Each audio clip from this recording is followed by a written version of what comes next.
All right, let's dive into a new kind of hacker, one that's made entirely of code. What's the take? A simulated heist of over $4.5 million in just 1 year. And get this, it's not science fiction. As of 2025, researchers proved it's already happening. So what are these AIs hunting? Smart contracts, basically transparent digital vaults on the blockchain. Their training ground is a digital crime scene with hundreds of real, previously hacked contracts. So how does this robot hacker do it? It learns the layout, finds the weak spots, and bam, builds the perfect key. See, a human hacker gets tired and relies on intuition. The AI, though, it's all logic, all the time, 24/7. And here's the scary part. It doesn't just find one weak lock. It finds every similar lock and breaks them all at once. And man, do they learn fast.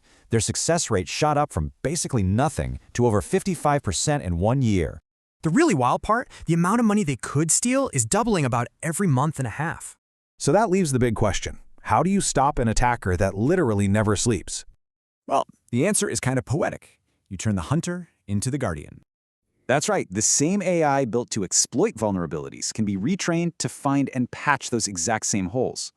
So to recap, AI hackers are real and getting better fast. But our best defense is, well, another AI. Binge on our playlists on a watch marathon to become a cybersecurity expert. Subscribe to this channel, like and share this video with someone you deeply care about to have a foolproof cyber defense.